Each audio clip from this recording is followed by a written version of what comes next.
Tenemos información de última hora. Nos informan que habrían sido detenidos los presuntos responsables del crimen de la maestra jubilada Irma Hernández en Veracruz. La encontraron en la tierra, boca abajo, con las manos atadas, los ojos abiertos y el cuerpo ya sin vida. Era Irma Hernández Cruz. Tenía 62 años, había sido maestra, ahora trabajaba como taxista para sobrevivir. Pero lo que nadie sabía era que su nombre estaba marcado por un grupo criminal con hambre de control. El Grupo Sombra. La escena fue brutal. Y lo que vino después, aún peor. 2 días antes, un video comenzó a circular en redes. En él, Irma aparecía de rodillas. Estaba flanqueada por 12 sicarios con rifles de asalto, rostros cubiertos y el dedo firme sobre el gatillo. La obligaron a leer un mensaje. No era una confesión, era una amenaza colectiva. Si no pagan la cuota, les pasará lo mismo. Ese video no solo fue una advertencia, fue una ejecución simbólica. Fue terrorismo puro y encendió todas las alarmas de seguridad nacional. Esa misma noche, Omar García Harfuch recibió el informe. La maestra de Álamo fue usada como propaganda criminal. Vamos por ellos todos. La orden fue clara. El caso no quedaría en manos de la burocracia. Harfuch activó el protocolo de rastreo inmediato. En 24 horas, Inteligencia Estatal localizó a 2 sospechosos. Eran más que sicarios, eran operadores del miedo. Víctor Manuel N., alias El Cholo o Moyo, y José Eduardo N., conocido como El Gastón o Águila, fueron interceptados en una carretera cercana a Cerro Azul. Viajaban armados con sobres de extorsión y teléfonos que contenían partes del mismo vídeo donde apareció Irma. Sus rostros, sus voces, su rastro digital los delató. Pero no eran simples criminales, eran miembros activos del Grupo Sombra, una célula sanguinaria vinculada directamente al Cártel del Golfo. Operaban en Tamaulipas, pero ya controlaban zonas clave del norte de Veracruz. Extorsión, secuestro, cobro de piso. Su firma era el miedo. La captura fue quirúrgica. Un convoy blindado rodeó el perímetro sin un solo disparo. Fueron reducidos y esposados. Harfuch fue notificado en tiempo real. Los tenemos, pero esto no ha terminado. En cuestión de horas surgió un nombre más, Yana Paola N. Ella no solo coordinaba las extorsiones, también habría participado directamente en el secuestro de Irma. Fue localizada esa misma noche. En su poder, una libreta con nombres y montos de pago, la lista negra de quienes debían morir si no pagaban. Los 3 fueron puestos a disposición de la fiscalía. Pero el país aún no encuentra paz. Porque si pudieron hacerle eso a una maestra jubilada, ¿quién está realmente a salvo? El sol apenas comenzaba a calentar el pavimento de Álamo Temapache. Eran las 7:43 de la mañana del viernes 18 de julio. En la calle Sor Juana Inés de la Cruz, Irma Hernández Cruz encendía su taxi con la misma rutina de siempre. Tenía una ruta fija, conocida, segura, o eso creía. Minutos después, una camioneta gris sin placas se detuvo en seco frente a ella. Descendieron 3 hombres armados con pasamontañas y chalecos tácticos. Uno rompió el cristal con la culata. Otro la apuntó directo a la cara. La sacaron del vehículo como si se tratara de un paquete. Nadie intervino. Nadie gritó. El miedo ya había ganado. Irma desapareció en menos de 20 segundos. Fue un secuestro quirúrgico planificado. Sabían dónde está, a qué hora y por qué calle pasaría. No fue al azar. Ella no quiso pagar la cuota. Lo que ocurrió después no fue una petición de rescate. No fue una llamada anónima. Fue algo mucho más siniestro. 2 días más tarde, un vídeo comenzó a circular en redes sociales.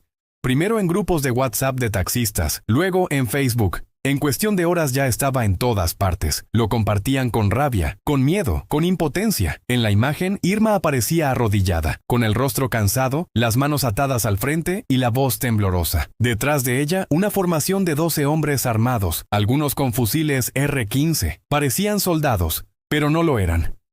Eran sicarios del Grupo Sombra. La forzaron a leer un mensaje. Este es un aviso para todos los taxistas que no quieren pagar. Esto les va a pasar si no cumplen con lo que se les está pidiendo. Cada palabra era una sentencia. Cada silencio, una amenaza latente. Lo que más heló a todos no fue su tono ni las armas. Fue que Irma no suplicó, no lloró.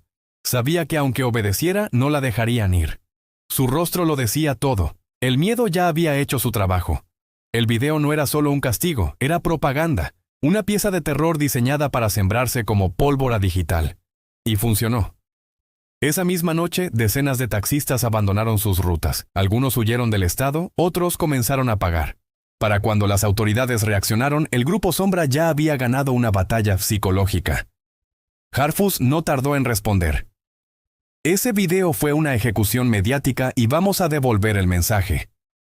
Pero nadie sabía aún lo que ese mensaje implicaba, ni lo que el hallazgo del cuerpo revelaría horas después. La noche del 23 de julio, una llamada entró al 911 desde una comunidad rural de nombre olvidado por el mapa, Tepetzintliya. El denunciante habló bajo, con nervios. Dijo haber visto algo raro en un rancho abandonado, algo que olía a muerte. Cuando llegaron los primeros agentes estatales, supieron de inmediato que no se trataba de una falsa alarma. El olor era fuerte, denso, inconfundible. En la parte trasera del terreno, junto a un montón de costales y ramas quemadas, estaba ella, Irma. Su cuerpo estaba envuelto en una sábana blanca manchada de tierra y sangre. Tenía golpes visibles en el rostro, signos de tortura, las manos aún atadas. Su ropa estaba intacta, pero su dignidad había sido ultrajada, no por lo que le hicieron, sino por cómo la usaron. El médico forense determinó lo que muchos ya temían. No murió de un infarto, como luego se intentó sugerir en versiones oficiales. Murió a causa del estrés brutal inducido por violencia extrema. Fue asesinada por el miedo. La noticia llegó esa misma noche a la Oficina de Inteligencia Nacional. A las 23:12, Omar García Harfush recibió el parte completo. Lo leyó 2 veces. Luego levantó el teléfono. La orden fue tan corta como firme. Activo rojo Veracruz. Denme ubicación de los responsables en 72 horas. A partir de ese momento comenzó la cacería. Un equipo especial se desplazó desde la Ciudad de México. Agentes federales, expertos en rastreo digital, unidades de intervención rápida y drones de vigilancia térmica fueron desplegados en la región norte del estado. Harfush asumió el control estratégico del operativo en coordinación directa con la Fiscalía de Veracruz. Su primer objetivo, interceptar cualquier rastro de los hombres que aparecían en el vídeo. El segundo, desmantelar el circuito de extorsión que había marcado a Irma como blanco. Y el tercero, enviar un mensaje institucional más fuerte que el del narco. Las calles de Álamo Temapache se llenaron de rumores. La gente murmuraba que alguien grande estaba bajando, que no eran los mismos de siempre, que ahora sí venía alguien que sí quería atrapar a los asesinos. En efecto, era Harfush, y venía con órdenes de cerrar el cerco. Mientras tanto, en las sombras, los integrantes del grupo Sombra comenzaron a moverse. Algunos huyeron al monte, otros se ocultaron entre pueblos vecinos. Pero ya era tarde, porque cuando el Estado se mueve con decisión, el crimen no tiene a dónde correr. Los llamaban el Cholo y el Gastón. Pero en la lista de prioridades de Inteligencia Nacional, sus nombres reales estaban marcados en rojo. Víctor Manuel N. y T. José Eduardo N. 2 piezas clave dentro del grupo Sombra. No solo habían participado en el secuestro, eran los responsables directos del operativo que terminó con la muerte de Irma Hernández. Los drones los ubicaron al amanecer del 24 de julio. Se desplazaban en una camioneta blanca por una carretera rural que conecta Cerro Azul con Álamo Temapache. Aparentemente iban a cobrar una cuota más. Estaban relajados, confiados, pero estaban siendo seguidos. Harfush dio la orden desde su centro de operaciones. No los pierdan, los quiero vivos. A las 42 de la mañana, un convoy de fuerzas especiales ya los esperaba más adelante, en una curva ciega. Cuando la camioneta disminuyó la velocidad por el mal estado del camino, los interceptaron. Fue cuestión de segundos. Los sicarios intentaron sacar sus armas, pero no tuvieron tiempo. 3 elementos descendieron con escudos antibalas apuntando a los flancos. Otros 2 rompieron las ventanas traseras. Manos arriba, rodilla al piso. Víctor Manuel intentó correr, pero fue reducido por un KO entrenado. José Eduardo no se resistió. Sabía que todo había terminado. En el interior del vehículo, las autoridades encontraron una pistola calibre con cargador extendido, varios sobres amarillos con listas de nombres presuntamente detallados, taxistas extorsionados, bolsas con droga, teléfonos celulares y, lo más revelador, una libreta manchada con iniciales, fechas y montos. Una lista negra. El vídeo original de Irma estaba en uno de esos teléfonos, guardado como archivo favorito, reproducido varias veces como si se tratara de un trofeo. Harfush fue notificado de inmediato. Tenemos a los 2 primeros confesiones en camino. Falta la mujer. La mujer a la que se refería era Yana Paola N. Según las declaraciones cruzadas de los detenidos, ella era la encargada de marcar a los objetivos, gestionar las cuotas y dar luz verde para la violencia. Su apodo dentro del grupo era La Paola. En los barrios ya se le conocía como la que apuntaba con el dedo y sellaba sentencias. Aquel operativo no solo significó las primeras capturas, fue el primer quiebre interno del grupo Sombra en la región. Con sus operadores de piso fuera de juego, el resto del grupo comenzó a fracturarse. Pero Harfush no se conformó. En menos de 8 horas una segunda orden fue emitida. Quiero a la mujer hoy. Y cuando Harfuch dice hoy no es una sugerencia, es una sentencia. Gianna Paola no tenía tatuajes visibles, no gritaba consignas, no cargaba fusiles en la espalda. Su apariencia era la de cualquier mujer joven en Veracruz. Pero detrás de esa fachada se escondía una operadora fría y metódica del Grupo Sombra. Su firma no era la sangre, era la libreta. Para la tarde del 25 de julio su nombre ya estaba entre los 5 objetivos prioritarios de captura. Las declaraciones cruzadas de El Cholo y el Gastón fueron claras. Ella marcaba las cuotas, hacía llamadas, tomaba fotos de quienes no pagaban. Si Irma Hernández apareció en el vídeo fue porque Gianna Paola la eligió. Su apodo dentro del grupo era conocido, La Paola. Algunos la describían como la que firmaba las órdenes sin levantar la voz, otros como la contadora del miedo. La localización no fue sencilla. Se movía con discreción entre municipios, utilizando placas de Tamaulipas, vehículos alquilados y credenciales falsas, pero cometió un error. Uno de los teléfonos decomisados en la captura anterior contenía audios enviados por ella. Coordinaba el cobro de piso en zonas específicas de Álamo. En uno de esos mensajes se la escuchaba decir, ya tengo la lista. Los que no están marcados pagan completo. Los otros ya saben. Eso bastó. Harfoot fue informado a las 17:20. La reacción fue inmediata. Si está marcada, vamos por ella esta noche. A las 20:17, un operativo silencioso inició en una casa rentada en la periferia de Cerro Azul. 4 unidades rodearon el perímetro sin alertar a los vecinos. El equipo táctico utilizó visión nocturna. Tocaron la puerta con 3 golpes secos. Nadie respondió. Un minuto después entraron y Ana Paola estaba en la sala revisando un cuaderno y fumando. No intentó escapar, ni siquiera se inmutó. Sobre la mesa había una pistola calibre PIN 370, una mariconera con efectivo, bolsas pequeñas con marihuana, cartuchos balísticos y lo más valioso para el caso, una libreta. Esa libreta contenía nombres, rutas, fechas, montos. Incluía incluso claves para ajustes y castigos. Al final de la lista, en una hoja ya doblada, estaba el nombre de Irma subrayado en rojo. Cuando los agentes le preguntaron si sabía quién era, respondió sin titubear. La de los taxis no quiso pagar. Esa frase cerró el círculo. Harfuch fue notificado a las 22:41. Su única respuesta, caso completo. Ahora lo contamos, porque lo que el crimen muestra en vídeos, el Estado lo responde con justicia. Y esta vez, la justicia tenía rostro, nombre y comando propio. El asesinato de Irma no fue solo una tragedia personal. Fue un acto perfectamente integrado a una maquinaria de terror. Un sistema, una estrategia de control social diseñada por un grupo con nombre propio. El Grupo Sombra. Pero para entender su brutalidad hay que saber de dónde vienen. El Grupo Sombra no es un cartel independiente. Es una célula paramilitar que opera bajo el paraguas del Cártel del Golfo. Nació como una escisión de sus fuerzas especiales y fue entrenado para imponer el orden criminal en zonas clave. Álamo, Tuxpan, Cerro Azul, Naranjos, Poza Rica.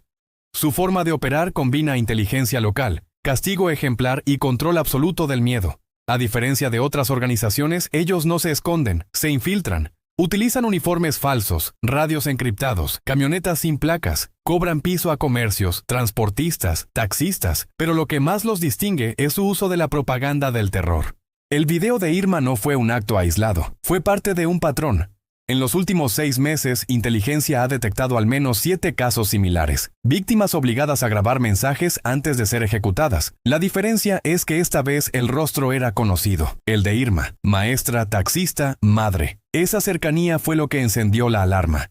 Según los datos obtenidos en los operativos, el Grupo Sombra se estructura en 3 niveles. La célula de acción, como el Cholo y el Gastón. Los operadores logísticos, como la Paola. Y una tercera capa invisible, los enlaces financieros y políticos. Esa parte sigue oculta, por ahora. La libreta incautada en el domicilio de Gianna Paola reveló algo más grave. Un modelo de cobro que funcionaba como una microeconomía del crimen. Cada ruta de taxis tenía una cuota semanal. Los nombres en rojo, como Irma, eran los que se negaban y para ellos había 2 opciones, pagar o morir. Harfuch fue claro al recibir el análisis. No estamos ante un caso común, estamos ante un mensaje narco que usó el cuerpo de una maestra como cartel de advertencia. Y cuando el crimen convierte a ciudadanos en símbolos, la respuesta del Estado debe ser igual de simbólica, pero más contundente. Este caso abrió un boquete en el castillo de terror del Cártel del Golfo en el norte de Veracruz. Y por primera vez en años, sus operadores tienen miedo. Porque no fue solo una redada, fue una operación quirúrgica con nombre y apellido al frente Harfoot, y lo que sigue es aún más grande. La mañana del 26 de julio no fue como las anteriores. En Álamo Temapache ya no había silencio en las calles. Ya no eran los sicarios quienes patrullaban las rutas. Ese día el sonido que se escuchaba era otro. Helicópteros en el aire, bota sobre tierra firme y la voz del Estado. Omar García Harfuch había llegado no como político, no como figura mediática, sino como comandante, como estratega, como símbolo de que esta vez el crimen no dictaría las reglas. Desde un centro de operaciones montado en tiempo récord en Cerro Azul, Harfuch tomó control total del caso. Recibía reportes cada hora, revisaba imágenes satelitales, autorizaba cateos, leía las declaraciones de los detenidos con el ojo de quien sabe cuándo alguien miente. Y lo más importante, habló en un breve mensaje institucional. Sin aspavientos ni rodeos, fue directo. Lo que ocurrió con la maestra Irma Hernández no es un caso más, es un acto de terrorismo interno y lo vamos a erradicar. Las palabras no quedaron en el aire. En menos de 48 horas se desplegaron más de 140 elementos tácticos. Se ejecutaron 7 órdenes de cateo en 5 municipios distintos. Se aseguraron ranchos, casas de seguridad, radios, antenas clandestinas y al menos 25 teléfonos usados por el Grupo Sombra.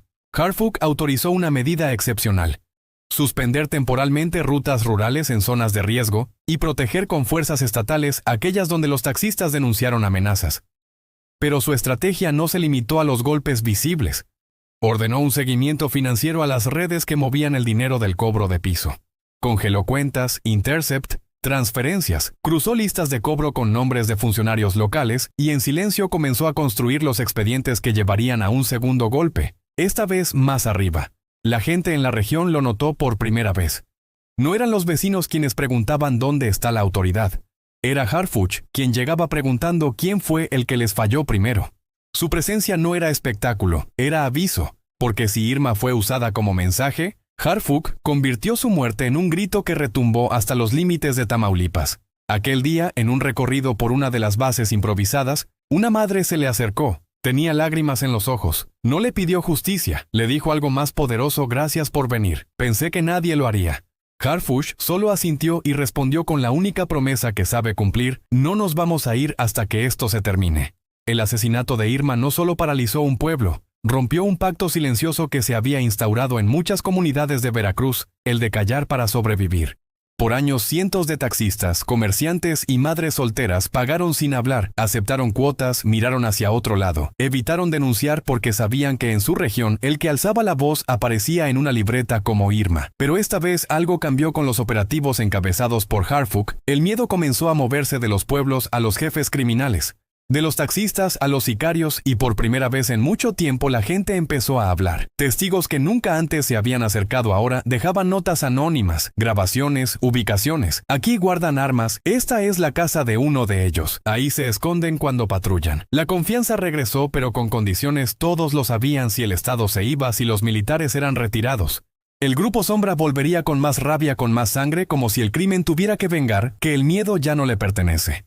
Las consecuencias del operativo fueron inmediatas. Las rutas de taxi que habían cerrado comenzaron a reactivarse bajo vigilancia. Comercios que habían bajado sus cortinas desde el video de Irma volvieron a abrir, pero con timidez, con desconfianza, porque nadie se atrevía a creer que esto fuera permanente. En redes sociales el impacto fue brutal. Hashtags como Justicia para Irma, Grupo Sombra, Harfuch en Veracruz comenzaron a escalar. Cientos de usuarios compartieron el rostro de la maestra con frases como: no murió por no pagar, murió por tener dignidad. Otros fueron más directos: el Estado llega después de que nos matan. ¿Y si esta vez se queda? Harfuch, consciente de ese escepticismo, pidió tiempo, pero también exigió corresponsabilidad. En una reunión privada con autoridades estatales, su mensaje fue firme: el operativo no es una respuesta, es un punto de partida. Si ustedes se rinden cuando nos vayamos, esto habrá sido en vano. La presión ahora no era solo para el crimen organizado, era para el propio sistema. Porque las capturas no garantizan justicia, las balas no reconstruyen confianza y el silencio institucional, ese permitió que Irma apareciera de rodillas ante 12 armas. Sigue siendo el verdadero enemigo. Esta vez el Estado sí respondió, pero la pregunta ya está en el aire y en el corazón de cada habitante de Álamo. ¿Responderá también la próxima vez? El 26 de julio amaneció con un país dividido entre la rabia y la incredulidad. El nombre de Irma Hernández Cruz ya no era solo el de una víctima, era un símbolo. Una maestra arrodillada ante el crimen en un vídeo que paralizó a todo México. El material circuló primero en chats de WhatsApp, luego en Facebook, después en portales locales y finalmente en todo el país. Los medios no tardaron en reaccionar. Titulares como "Ejecutan a maestra jubilada por negarse a pagar cuota", "Grupo Sombra cobra con sangre en Veracruz" y "Fiscalía confirma hallazgo del cuerpo de Irma Hernández" llenaron las portadas digitales. El caso ya no podía silenciarse. Las redes sociales estallaron. Justicia para Irma se volvió tendencia. En X, antes Twitter, miles de usuarios compartieron el rostro de la maestra junto a fragmentos del vídeo, editados para evitar censura, pero conservando la crudeza emocional. En cada publicación había una misma pregunta: ¿dónde estaba el Estado cuando ella necesitaba protección? La gobernadora de Veracruz, Rocío Nale, dio declaraciones ese mismo 25 de julio por la noche. Dijo que el caso estaba en manos de la Fiscalía y que la causa de muerte había sido aparentemente un infarto producto de la violencia. Pero sus palabras no calmaron a nadie. Al contrario, desataron críticas porque la sociedad no quería un parte médico, quería una respuesta política. Quería saber cómo en pleno 2025 una maestra podía terminar ejecutada como propaganda criminal sin que nadie lo impidiera. En contraste, la figura de Omar García Harfuch emergió con fuerza. Medios nacionales destacaron su intervención directa. Se viralizaron imágenes de su llegada a la región, de sus declaraciones institucionales y de los operativos que culminaron en la captura de los 3 primeros responsables. Para muchos, su nombre fue sinónimo de algo que hacía tiempo no se asociaba con las autoridades: acción inmediata. En programas de análisis, algunos periodistas lo dijeron sin rodeos. Mientras unos reparten excusas, Harfuch reparte resultados. Pero también surgió un debate más profundo. ¿Por qué fue necesaria la muerte viral de una maestra para que se activaran los operativos? ¿Cuántas Irmas no han sido grabadas? ¿Cuántos casos no se han vuelto hashtags? La respuesta institucional llegó tarde. Y esa es la herida que más arde. Porque en Veracruz, en Tamaulipas, en Guerrero, la gente ya no pide justicia con burocracia. Pide algo más simple, presencia y sobre todo, permanente. Y si Harfuch representa esa posibilidad, la pregunta que muchos se hacen: ¿lo dejarán actuar hasta el final o también le pondrán límites, como a todo lo que incomoda al poder? Irma no era un objetivo de alto valor. No pertenecía a ningún bando. No estaba involucrada en nada oscuro. No debía dinero. No se escondía. Solo quería trabajar. Pero en un sistema donde el silencio compra vida, Irma eligió hablar con sus actos. No pagó la cuota y por eso fue marcada, grabada, expuesta, asesinada. No murió en combate. No murió por error. Murió porque alguien la eligió como ejemplo. Y esa es la parte más brutal de este caso. Porque no fue un crimen impulsivo. Fue una sentencia planeada, escrita, sellada con tinta roja en una libreta negra. Y todo ocurrió mientras el Estado llegaba tarde. Hoy 3 personas están detenidas. Tienen nombre, apodo, rostro y evidencia. El Cholo. Cada uno cumplió un rol. Cada uno participó en una maquinaria de extorsión disfrazada de estructura criminal. Pero todos respondían al mismo patrón: operar sin miedo a las consecuencias. Hasta que llegaron, hasta que el caso explotó en redes sociales, hasta que el país vio a una mujer de rodillas frente a 12 rifles, hasta que Harfuch intervino con ellos detenidos. Hoy hay un poco de justicia, pero no hay paz. Porque nada de esto le devuelve la vida a Irma. Nada borra el terror de sus últimos días. Nada le explica a su hija por qué su madre se convirtió en un mensaje grabado, en una advertencia viral. La gente en Álamo sigue viviendo con miedo. Aunque los patrullajes se duplicaron, aunque los helicópteros sobrevuelan, aunque las bases tácticas se instalaron. Porque saben que lo que hoy se fue, puede regresar mañana. Harfuch lo sabe, lo dijo de frente: no es suficiente con llegar, hay que quedarse. Y esa es la frase que retumba como eco, no solo en Veracruz, sino en cada pueblo donde el crimen organiza más rápido que las autoridades, donde las libretas de extorsión pesan más que cualquier promesa de seguridad. Irma murió sin saber que su muerte cambiaría cosas, sin saber que su rostro sería portada, que su historia detendría a 3, que su nombre obligaría al Estado a actuar.